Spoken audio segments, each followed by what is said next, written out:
transfer a lot of data. So Oh yeah, like yeah. the standard USB 2.0 cables won't work properly. Right, So I right. had to get like a powered USB 3 extension cable. So It's like nonsense. it's like you're looking on Amazon. It's like, damn, I don't want to spend $10. Well, dude, I spent $10 on the one cable. I got to spend $25 on this one now. Oh So man, it's like a that's good how they thing to get you, accept. man. Well, it's a good, yeah, exactly. It's a good thing to take returns though, so that's not bad. Oh yeah, that's why I love ordering on Amazon. Like I'll pay more to get on Amazon just because I know the return policy is just so good. Yeah, exactly, exactly. Right. Hey, do me a favor. That was- Go to my J Everything page and share the event. Yeah. Okay, hold on 1 second. I can do it from. I gotta minimize my Zoom call here. What are you on Facebook? Yes, sir. Well, yeah, share it from Oh, Facebook. Facebook's the easiest one. J. What is it? EV? No, Am I following you? J. Oh, there you are. JVRTHGG.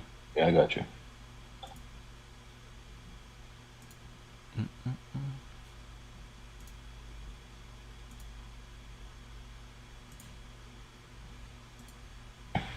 Oh gosh.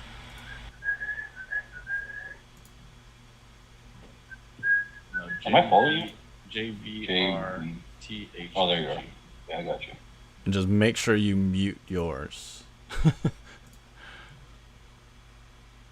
Share to newsfeed, and then you just make sure you share to newsfeed. Then I'll tag you in mine. I just shared it to everything. Am I following you? Okay. I think. Hold on. Just make sure you mute yours. Yeah, just make sure you mute your video. What video? Because I think it's playing on your computer. It is, yeah. Hold on a second. Or hold on. This is okay. Cool. That's just gonna take me a few minutes just to test everything. I haven't perfected getting everything working all at once. Still takes a little You bit. can't use like Restream or something. What'd you say? You can't use Restream or something. No, I use Streamlabs. Streamlabs has been my go-to. Mm-hmm.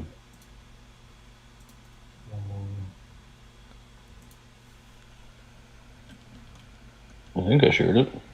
Hold on a second. Let me go back home. How not? See, this is what I don't get. How do you get it to go? Oh, never mind. Yeah, we got it.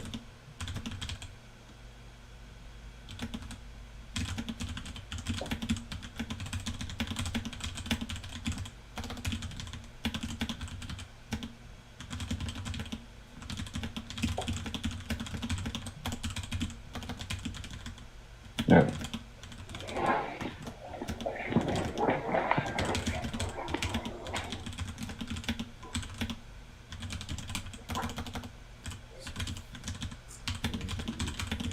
YouTube. When is your week off? First week of February. Oh man, we should have coordinated. You should do mid-January. Let's hang out. My birthday week, bro. Oh really? How old are you turning? Yeah. 37. Damn, OG. Yeah, bro. Old man guy. Old man. You know what? That thing. When I think about it, you Feel do like sound old. You do sound old. it. Ouch. Get a little deeper in your voice. Get that bass out. Oh my god. Um, share your story Wait, from. when did you graduate high school? You really asking me that question? What school did you go to? Wait, you Pine grew up Ridge. in I grew up in Pickering. Pickering. Pine Ridge. So But that means you're 2001. That's 2001. nah, don't age me that bad, bro. Come That's on not now. 2001. Can't be too Two, bad. Nah, I didn't graduate when the Twin Towers fell. Come on. Um, when did I graduate? 2004, maybe? No, no, I 2000. graduated 2004. 2003. 2003. Damn, were you held back Oh, like 3 times then? No, you didn't hold graduate on. Wait, nah, 2003. bro. It'll be 2002. No, you're right. Yeah, it's around yes, 2002 because I started at Honda Right after, in right? October 2002. Yeah, so you're right. Yeah, bang on. Damn, bro. Your You master's that around. old, you don't. It's like that was That 20 was, years ago. I don't remember bro, that was that. 20 years. Yeah, it was 20 years ago. Yeah, I graduated. Can't believe that. Jeez, I'm aging you. I'm aging you. son of All a right. bitch. All right. So let me Yeah. let me just test one more thing to make sure we good. Well, Facebook is streaming right now, so Is it? yes. Okay. Hold on. I just got one more thing to test. Let me just make sure YouTube's up. Takes a little bit. There we go. YouTube's up. Let me check my IG. See if IG's up. Man, the other day we were talking about TikTok. I've been like Hmm. following so many different people on TikTok. I'm about to go hard on this TikTok thing. 2021, man. You Want can to do be my lives TikTok? on. I'm gonna do some this week. You can do lives. I don't want to be on your TikTok. Yeah, you do. Sorry to say, I'm not bad. Not bad. You can do lives and stuff on TikTok too. Can you? I don't even Yeah. know, man. Yeah, you can do lives. No. Did you see Um, how people are monetizing TikTok? The TikTok monetization is like really high. It's crazy. People make cake off of TikTok, bro. Well, Like the I think people make statistically, Facebook and TikTok are like the highest or payouts because they don't have cake. like specific ones. So it's very Hmm. crazy.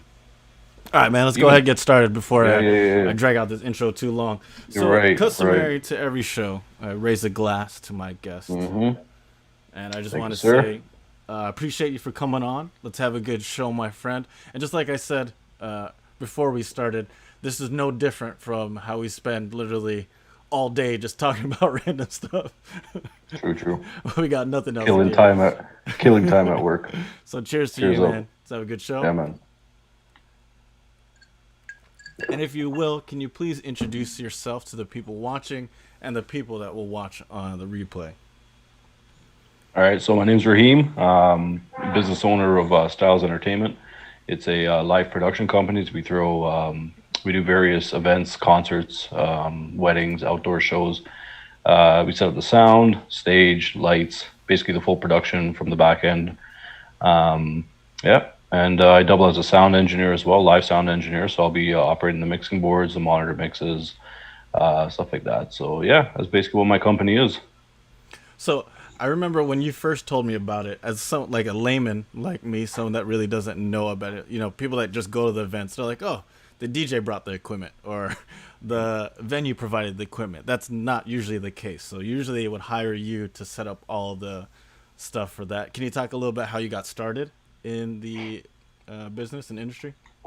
Well, first started out as a DJ years ago when I was a teenager. Uh, Actually, you know what? Let's rewind back. Let's take that back a little bit. Everybody likes music, right? So I mean, I grew up. My parents always used to play music in the house while they were cleaning, cooking, whatever. So I had a love for music from when I was small. Um, and then from a teenager, I got into the whole DJing thing. And then years later, I just picked up. I started buying my own gear, like speakers, amplifiers, so a little bit of lights and stuff like that to do my own weddings when I was DJing. And then I found out that I had a knack for having an ear for sound because I mean you have to have an ear for sound, right? And then people started hiring me for setting up their events, and then from there it snowballed into a bigger scale company, which I do now outdoor concerts of up to like I don't know 5,000 people, whatever. Caravana is a big thing for me, so I do a lot of the music trucks. And yeah, that's how basically how it went for when I was small and just snowballed into this company that I have right now. And I think the tough part is we talked about this a few times already is that when you are, trying to take that hobby and trying to turn that into a business, that's usually that fear that's associated with it. Like, or whether it's someone just not being able to take themselves seriously or they just don't see how their hobby can translate into a business. Would you say you had the business mind when you were young or did you learn that from someone? I learned the business from my parents. My parents have had a business since 1993. And seeing them, the hard work they put in and the sacrifices they had to make, and you know, every all the back end stuff of our business, I learned from them. Um, Prioritizing money, stock, just the business in general. I never had a knack for it back then, but seeing what they did and how they did it, I kind of picked up on and learned on it. My What I do, my business, I I never thought it would have turned into a business. You know what I mean? I just was having fun, and then slowly over the years, the equipment started to come in, and a little bit of money I was putting in my pocket, and then I said, "Hey, I can make this work." You know what I mean? And that's what it is. And I think that's how a lot of us start. Like when I first started taking photos and video, honestly, I just wanted a camera that like just took 1080p because 1080p that was like HD. You know, that was Yeah, IMAX quality. It was like, man, look at you can see their pores. Like you can see all the acne on the skin. That's legit. sweat. But then you put yourself out there just because trying to look fly on the internet, whatever. Someone takes notice, then they start telling you, oh, you should go into business. You mind doing an event for me? Then you're just like, oh man, now it's not for fun. I'm actually getting paid to do it. I That's the scary part. That was the hardest transition for me. Um, for someone that's like starting out in the industry, or let's say you said you were a DJ, you started that route. What do you think was the hardest thing to transition over from? Just was it like a specific skill, or was it like the business, sales, and marketing side? Because you said most of your clientele was already asking you to do it, right? Yeah, for me, it was knowing that they're putting all that trust on my back, right? I mean, you go to a concert and the sound goes out. You know what I mean? There's no sound for like 5 minutes. Yeah, you're sweating. A sound engineer is sweating buckets at that point because the crowd starts booing and whatever, right? Just like Yeah, right. Like it's like something just drops and you hear a big boom and then there's no sound, right? That was the biggest thing for me. It's like these people are or these promoters and club goers and club owners are putting all this trust on my back, knowing that I can produce what they've heard at and realize that I know what I'm doing, kind of thing, right?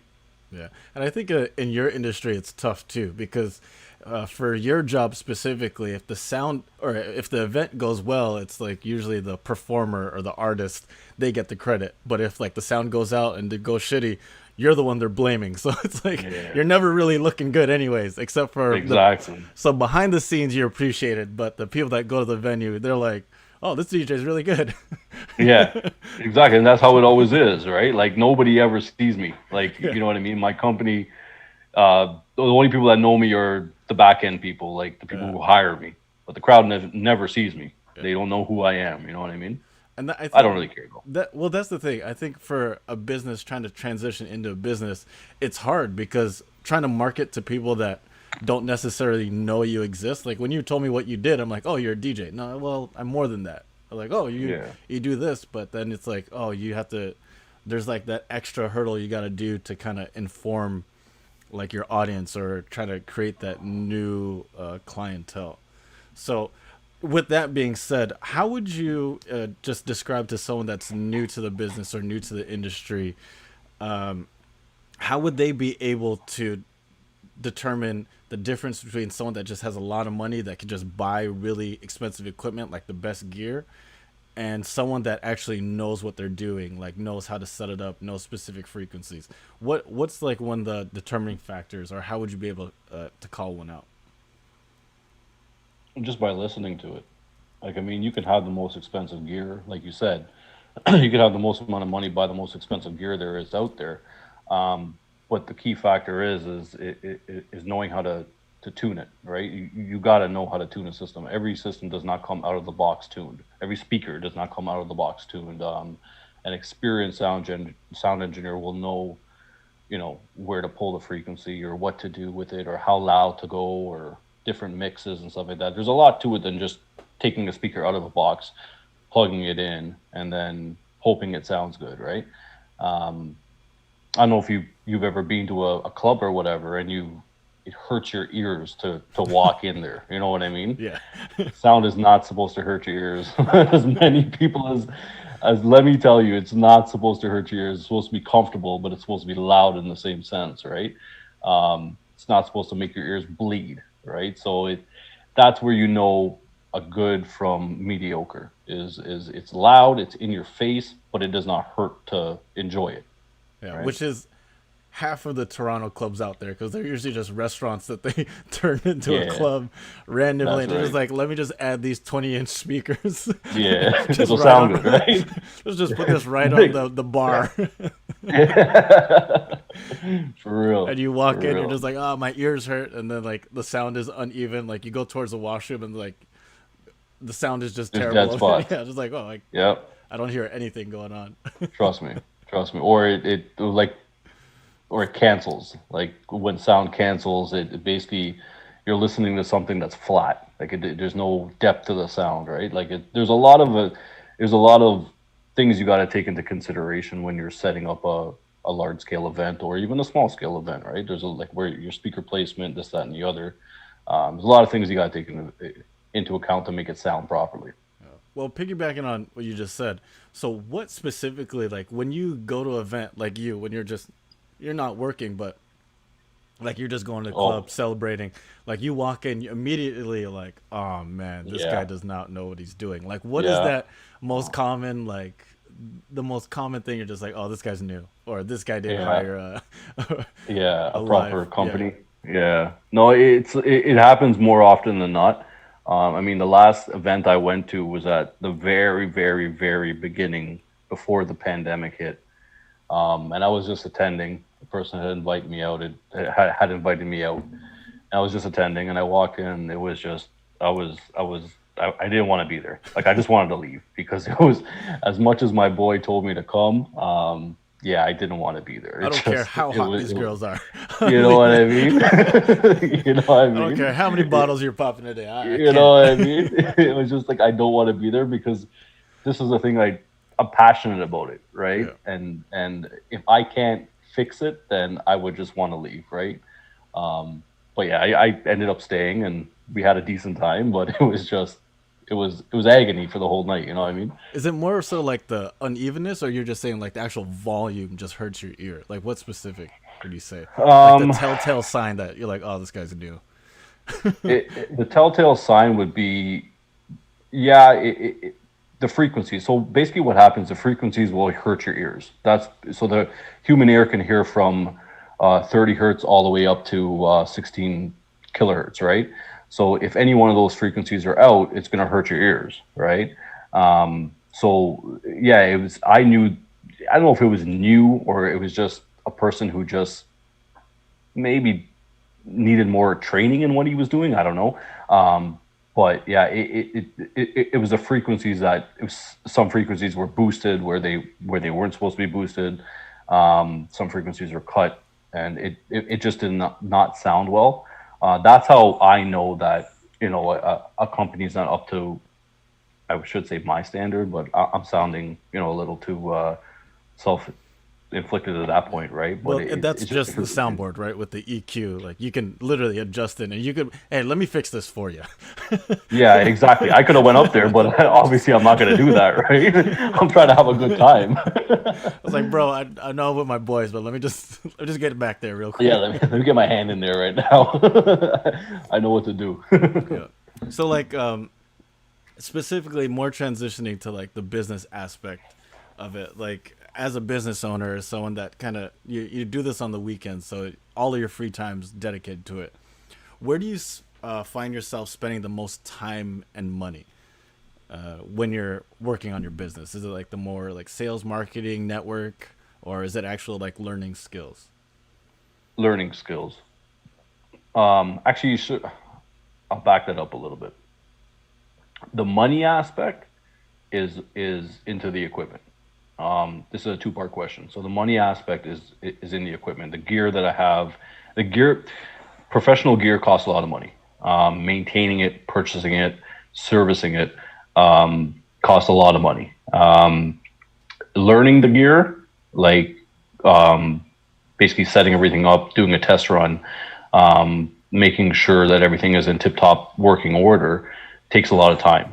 Um, and it's like learning digital stuff and learning everything. That's where all the time comes in. But the money factor is actually purchasing the gear. Yeah. And I always think this is a fun question. How much money have you spent in your lifetime on Hmm. just equipment by itself? Ballpark it. Because I your would stuff put is it at, expensive. yeah, I would put it at, I put it at about 125,000.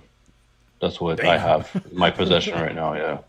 Yeah. And that, I mean, that's accumulated over, I've been doing this since I would say about 12 years now. Um, and that's, buying, selling, buying, selling, buying, selling. What I have in my possession right now is in and around that mark. Before the pandemic hit again at the beginning of the year, I bought a new rig. So and then the pandemic hit, and I was kind of up shit's creek at that point, right? But yeah, it's scary to know what I've invested, but I mean, it's only going to cost more going up from here on in because it's just electronics. They go out of date within 2 years. Yeah. You want the latest and greatest, right? So I mean, it's just the field that I'm in. But I mean, I've learned to budget myself and my spending over the years that I've been doing this to invest back into the business, right? So that's what it is, right? Every year I gotta always keep up to date with the market. Yeah, and I think that's the tough thing for most people trying to get into business, just justifying that initial investment. Because for someone that for like yourself who kind of grew into it from being a DJ as opposed to someone that's just starting new, that upfront cost is a huge barrier. So I bet you'd probably recommend, like, would you even recommend going into it like as a new person, or would you say you'll start under someone, get used equipment, or and just kind of go that route? If you have a passion for this thing, like if you have a passion for music in general, and I would say you can buy used gear. There's a lot of people selling used gear. Just know what you're buying. It's not going to cost you that amount of money up front. But I mean, the gear that a new person is going to buy is not going to be the gear that I have in my possession. Like I got a lot of stuff. Like I have volumes of stuff, right? A person starting out will just purchase, two or three speakers, maybe four, like two bass bins, and two mid-range speakers, right? That's not going to run them $125,000, but I mean, it's going to cost them a good $5,000 to purchase, right? And get to know that equipment before you move on to something else. Make sure you're comfortable with that equipment that you purchase first. And at that point, you could play around with that for a couple of years, and then move on to something else. That's basically what I did. I had a very small rig. We call it a rig. So basically, it's just speakers and amplifiers or whatever. When I first started, I had a very, very small rig. And it just grew from there. But the first rig I had lasted me, I would say, a good 3 years before I sold that, bought more. And then the business started to pick up and pick up and pick up. And I was able to take the money that I had saved and purchase more stuff. So it's just you don't need to start big. Always start small. Like you got to creep before you walk, right? And that's basically what it is. And I think we talked about this I think a couple of weeks ago, that when you first started you had your specific lane, like you had your niche. You said you're doing your DJing weddings and stuff, so you knew the equipment that you needed specifically for weddings. So I tell people too that are starting a business, have a specific venue or like a specific job in mind and build around that. And then when you start building a name, expanding your brand, getting more awareness, that's when you can build up. Because the tough thing for most people, they're like, oh man, I need to grow, expand, get new stuff. But I mean, you're going to put yourself out of business just putting all your money directly into equipment. Because at the end of the day, you got to pay yourself. You got to pay your bills. You got to do that. If you grow too fast, you're just going to stretch yourself too far, and usually you start losing quality. So I think that's Oh yeah, that's for really sure. important, really important. Yeah, for sure, for sure. And I think what do you think gave you the most trouble, like learning as far as the business side? because I know you said transitioning to more live events, bigger venues. What do you think the transition? What do you think the toughest part about that transition for you, or even just people that you've worked with? Like, what's the hardest part? Making everybody happy. You can never make anybody. You can never make everybody happy. There's always going to be one person who always over critiques you. Always, 100% of the time. A business, you're not always going to be a perfect person, right? Right. I've made mistakes. Shoot, I still make mistakes up to today, right? But just as long as you're actually happy with the end result, and yeah, just as long as you're happy with the end result, that's basically what matters to me, right? And if the customer is actually happy as well. But yeah, the hardest the hardest part is making everybody happy, in my opinion, right? That's basically it for me. And I think in today's climate, the current state of everything with social media and everyone just thinks they can speak freely. Just it's so easy to just talk shit about everyone. They're just Yeah, like, oh, you've been to that event, exactly. or like they can leave a bad Google review, or in my Yeah, instance, when I had my business up. Someone put a bad review on my Facebook page. I'm like, time to shut the business down. There goes my five you know what I stars. Like, mean? no one's gonna hire me if Yeah. I'm not 5 stars. And then No, just but it's not even like that. Like it can't even be like that. You know what I mean? Like everybody will have something to say. But you just got to keep pushing forward. Put that negative review behind you, and just look at that as a stepping stone into something better. Take that review or take that critique and expand it. You know what I mean? Think about what they said and try to fix it. That's the way I look at negative reviews or negative comments.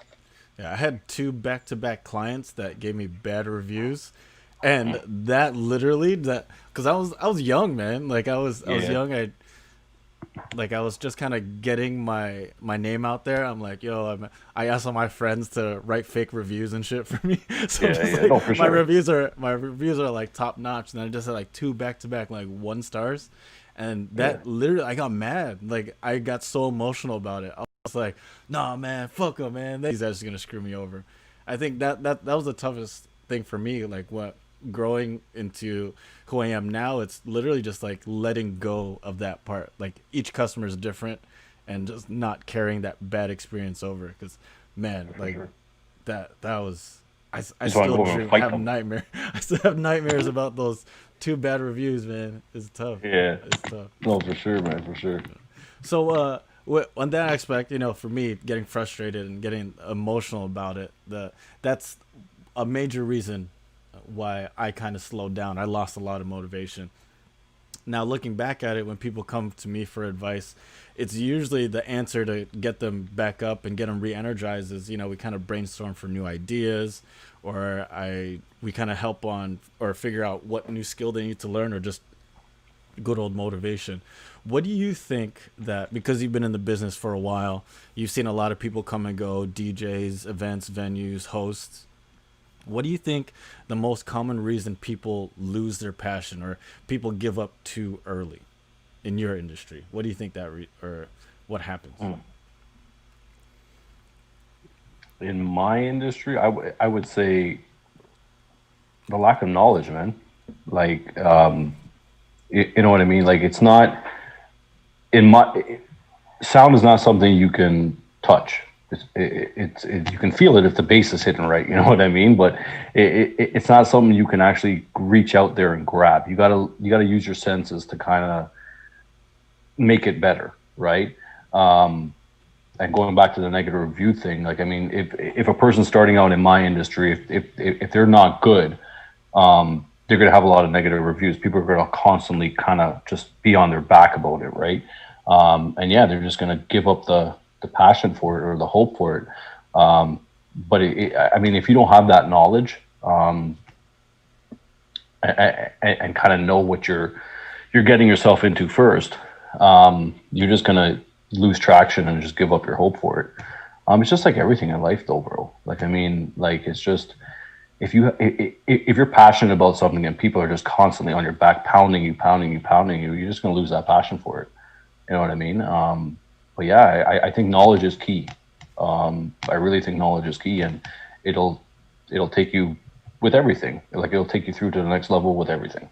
You know So what I mean? so piggyback on that, where do you go specifically to like learn equipment? Like I know for you, it's more so just listening and just like getting familiar with the equipment. Do you just like trap yourself in a room and just like, yo, no one bother me because I just need to like play with the equipment and just learn it?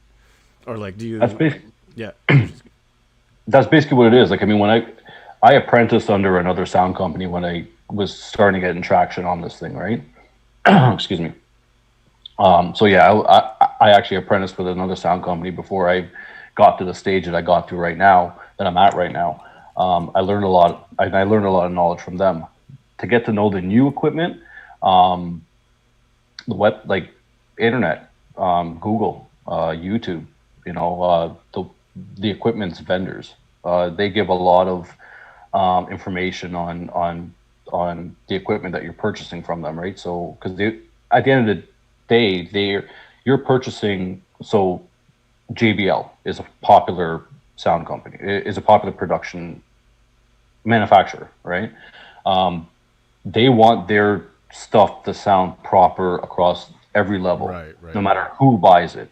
So they're going to provide you with all the documentation, all the training, all the courses, everything to make their product sound good on every level.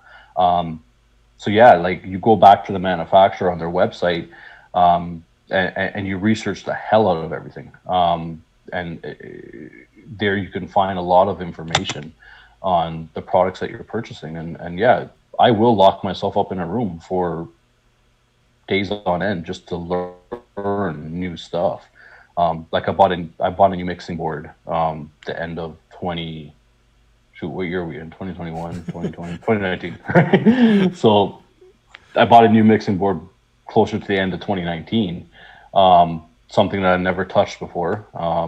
But uh, I went on the manufacturer's website, did a whole bunch of research. There was a whole bunch of tutorial videos, and I just learned from there and got a hang of it, picked it up, and Bob's your uncle, right?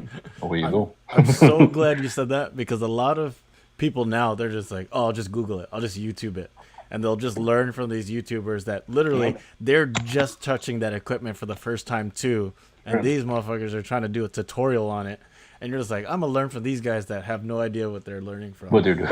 because I do that, I'm just like, Hey man, oh but it man, YouTube. works. Yeah, it does work, man. Trust me. YouTube is gold right now. Like I mean, Google is gold for information and do-it-yourselfers and new products or whatever. That's where you gotta go. I mean, especially in this day, with this pandemic thing, I can't walk into a school and be like, teach me. You know what I Right, mean? right. You have to go on the internet. You gotta do that route. You gotta do the online route. Yeah, and I think I've told this to a lot of my friends that do like photo photography. I'm like, stop looking at these YouTube videos. Just go to the website. They have all the stuff for you right there. They're like, Right. oh, how come I don't know how to do this? I don't do that. Because you're learning from motherfuckers that just got the shit the same day as you. Like they just made a video Right. because they're gonna get views on it, bro. Like, Yeah, exactly. go to the website, man. Read the manual. Exactly. Like people laugh at me like I actually look at the manual for things because everyone's Nah, just used to bro. just throwing shit away. Like, ah, Yeah. yeah, because they're Yeah, just but so that's used to it. Yeah. but that's like I mean that's you're a man. You should know this, right? You know what I mean? Ah, bro, I read the instruction manual, son. Shoot, It's like I'm if you're running. putting a bed together, yeah, you probably don't Yeah, need. Or putting a chair together, and probably not. But if you're trying to do yeah. electronics, you might need to You look might at the need to manual. know a few things. Exactly. Exactly. Yeah. So for someone that's new to the business, I always try to root it back to someone that Mhm. is kind of learning about the space and learning how to get started. When you look back at your career, where you started as a DJ, going to weddings, live events, do you think your route only makes sense for you, or would you recommend a different route, or would you recommend going just like joining a team as like an apprentice, or getting a job as like an intern first? Um, I would I would be an apprentice first. Um, not if you want to get into the whole sound industry or live production industry, or even if you want to, start up your own business. It's not just about setting up speakers and plugging wires in. Like, I mean, it's backbreaking labor, especially if you're an owner. You gotta remember some of this equipment can weigh 230 pounds easy. I mean, one of my bass bins weigh 180 pounds. That's just one. I got 12 of them. One of my amp racks is upwards, 500 pounds of amp rack. So it is a lot of lifting. Um, Safety measures, you got to wear steel toe boots, proper PPE. So it's just getting used to everything as a whole, right? So yeah, apprenticing with somebody or apprenticing with a company is key. I like I said, that's what I did for a good 4 years before I really got a hang of it, and get to know exactly what you're getting yourself into. Um, but if you honestly, if you have a passion for it, you're going to do it anyways. Right. You know what I mean? You're just going to get it done. But you want to be proper. You want to get it done properly. That's the only thing, and safely too, right? So yeah, it's just I would recommend a new person to apprentice with a company, and get the knowledge, and then go from there. Yeah, I mean, especially now, it's probably a lot tougher just because live event scene is not as busy. So, kind Yeah. of building off of that, like I know it's been a tough year for your business, as far as just getting work in general. Like, how do you think the current climate of the safety restrictions and everything going on, like how does someone like you stay busy during the off year, and what are you doing to prepare for when things get back to normal? Back to normal. Like, I mean, what I'm doing is actually, training my knowledge key. You know what I mean? Like, trying to fine tune my art, um, to say, right. I'm not getting no gigs. There's no gigs coming in per se, but I'm using this time to actually just take a step back and fine tune my art, right? Um, and actually, I'm thinking about going the whole virtual route. I might be doing tutorial vids. You know what I mean? I might be Might be doing. you I might. will. I I I will know be. I you will be. you Yeah, will. yeah, yeah, yeah, yeah. I will be doing tutorial vids. And that's another way for newcomers to actually learn a thing or two, right? I mean, I'm not Yoda in this whole thing, but I mean, you know what I mean. But I know a thing or two, or else I won't be successful, right? But yeah, keeping up my time on the weekends is like the weekends is when you'd go to a party. So that's the weekends when I would be working. So that time is now going to be thrown into making tutorial vids, or even taking it back to what I used to do, DJing and doing a couple sets on DJing. Who knows, right? Um, but yeah, like prepared for what's to come. Um, I, I I haven't looked that far ahead yet. Like, I mean, I don't have a crystal ball. The gear is there. Um, I'm making sure it's up and running for when it does go back into effect. Um, yeah, it's hard to say because I don't know what the future holds. This thing is all new to us. This pandemic is all new to us, and preparing for that is something that I can't tell. All I can say is that I'm ready to go. When all these restrictions get lifted, the first gig is I'm ready to go. You know what I mean? Yeah, I think we talked about this Friday, where we said Mm. specifically like this whole pandemic. Like, say what you want about it. Everything that's going on. Yeah, it's been tough for everyone. But what you're gonna see as far as the business aspect, you're gonna see two different people emerge. You're gonna see people that were just thinking that it's all gonna return to normal, and then you're just gonna get the people that are gonna come out way sharper, like way more focused and way more ready to adapt to the new way of thinking. Because just like you said, just kind of expanding into new ideas, trying new things. Like I use the term just sharpening your knives, because you got to be ready. Because you see this, it's put a halt to a lot of businesses. All these homegrown businesses, all these homegrown or homebrewed businesses, they've been going out of business. It's forced a lot of people to be a lot more efficient, try to think about where they can cut costs. Like even myself, I'm looking at like my camera gear. I'm like, you know what? I don't even use half of this stuff. I'm going to get rid of it.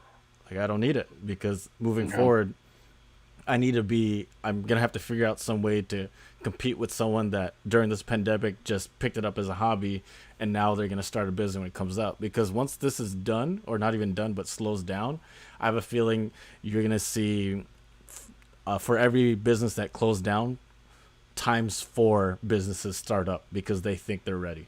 So I think it's going to put a lot of people in like this crazy shock.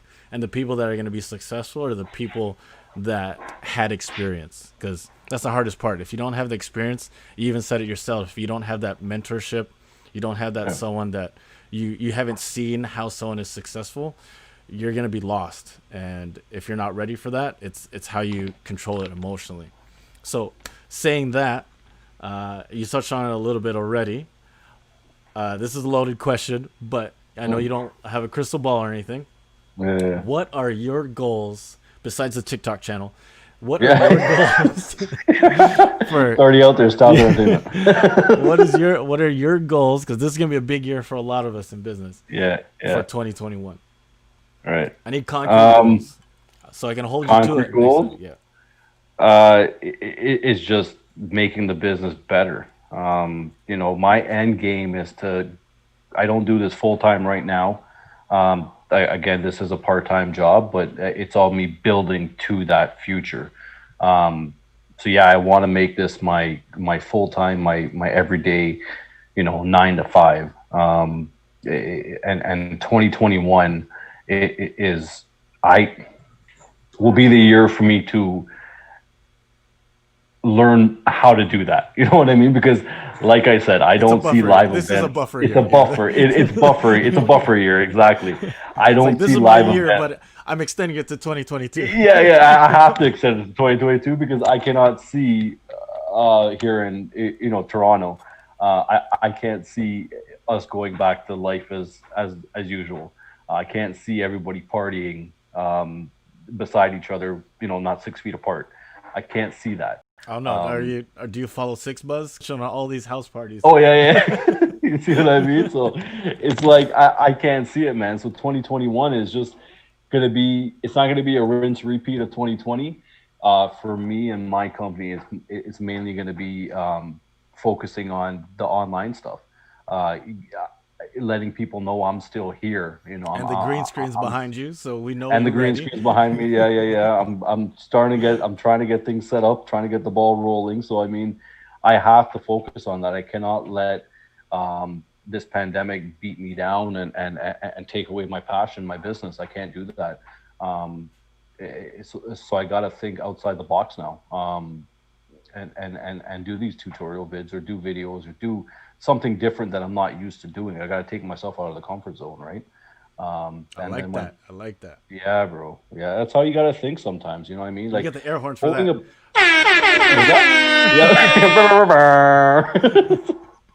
You can't. Owning a business in my eyes, you have to think outside the box. You got to think about the unexpected. Thinking outside your comfort zone, you have to do that. You got to be uncomfortable sometimes, and this pandemic is making a lot of businesses uncomfortable. It's making a lot of lives uncomfortable. But you got to be stronger than that. If you have a passion for something that you love doing, you got to just power through it. You get the flames for that. That's motivating, bro. I like that. Where the emojis at, bro? Like I said, man, I really think this pandemic for the business, like I said, you can say what you want about everything going on, but for the entrepreneurs and people that have businesses, you're going to see 2 different people come out of this. There's going to be people that think everything's going to be back to normal and they can just go about their normal way of thinking. They're going to have people like you. The reason why I wanted you on the show, because I know you got that fire, you got that yoga flame. I know, and it's funny because when I see you at work, for people watching, we actually work together. Yeah. Like you're known as like the relaxed, chill Raheem, like, nothing Yeah, bothers right. me, you know. Yeah, But right. that's the thing, like the reason I wanted you on the show because when I know when I have someone talking about their passion, their Mm, hustle, their side job, their business, it's easy for us to talk about it because this is something that we've been wanting. When we go to work every day, yeah, like we're workers. The people that are entrepreneurs, we work hard because that's all we know, you know. But that's going to be tenfold when it's about our business. So I'm just going to have to end it on that. right. That is going to be our last question of the day. I will raise my All right. glass to you.